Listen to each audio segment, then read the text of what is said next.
एक समय की बात है। लक्ष्मीपुर के जंगल में बहुत से पशु पक्षी रहा करते थे। उसके बीच रंगीला नाम का एक बड़ा ही नेक हिरण भी रहता था।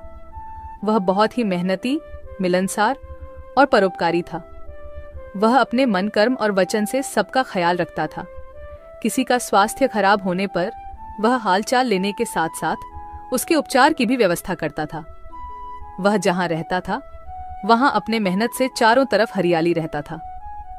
एक बार रंगीला स्वयं बीमार पड़ गया। उसे ऐसा बुखार चढ़ा कि उतरने का नाम ही नहीं ले रहा था। उसने स्वयं कुछ जड़ी बूटियां खाई, लेकिन कोई लाभ नहीं हुआ। उनकी बीमारी की खबर पूरा जंगल में फैल गई थी, लेकिन उसे देखने के लिए कोई नहीं आया। तब उसका मन अधिक मुरझा गया। उसे उठा नहीं जा रहा था।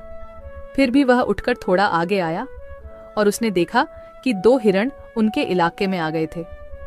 वह उनके बड़ी बड़ी हरी हरी घास खा रही थी।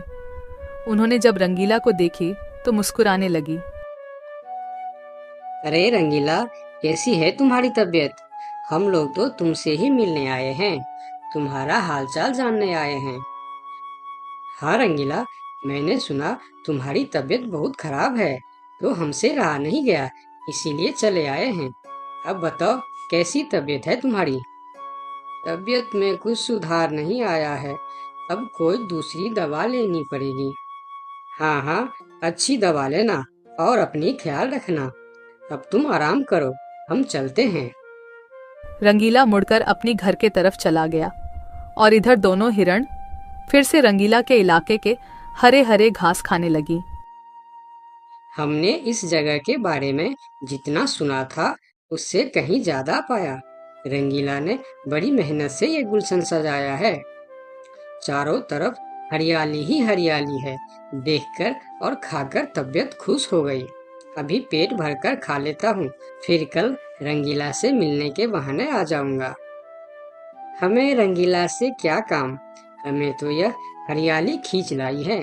चलो, हम फिर कल आएंगे रंगीला से मिलने के बहाने। जब दोनों हिरण का पेट भर गया तब वह वहां से चले गए और अपने इलाके में जाकर वह रंगीला के इलाके के हरे हरे घास के बारे में तारीफ करने लगे। अरे भाई, यहाँ सूखे घास खाकर पड़े हो, वहां जाओ रंगीला के दरबार में। रंगीला का हालचाल पूछो और पेट भर के हरे हरे घास खाओ। बहुत अच्छा है रंगीला, उसके बीमार होने पर भी हमें हरे हरे घास खाने के लिए मिल रहे हैं। रंगीला बहुत अच्छा है, बड़ा ही नेक हिरन है। उसके बीमार होने पर भी हमें हरे हरे घास खाने के लिए मिल रहा है। इससे अच्छी बात और क्या हो सकती है। वहां बहुत सारे हिरण की टोली बन गई। वह सब रंगीला के पास पहुंच गए और रंगीला का हालचाल पूछने लगे। पहले तो रंगीला को इस बात की बहुत खुशी हुई कि कितने सारे लोग इनके हालचाल पूछने आ गए, लेकिन उसके बाद का नज़ारा देखकर रंगीला का सर चकरा गया। सारे हिरण उनके इलाके के घास खाने में जुट गए थे। कुछ हिरण तो फल भी खा रहे थे।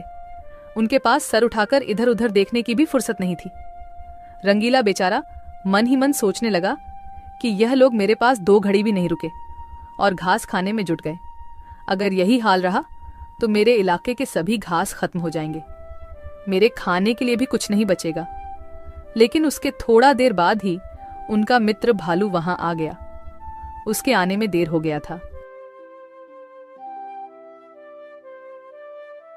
माफ करना दोस्त, मुझे आने में देर हो गई है। तुम्हारे लिए औषधि लाने बहुत दूर चला गया था। औषधि तो मिल गई, लेकिन आने में थोड़ी देर हो गई। ये जड़ी बूटी तुम जल्दी खा लो और जल्दी से ठीक हो जाओ मेरे दोस्त। रंगीला ने वह औषधि खाई और कुछ देर बाद ही उसे आराम मिलने लगा। उसका दोस्त भालू उनके साथ ही रुका रहा और 2 दिन के बाद रंगीला का तबीयत ठीक हो गई। लेकिन उनके खाने के लिए न कोई घास बचा था, न कोई फल बची थी।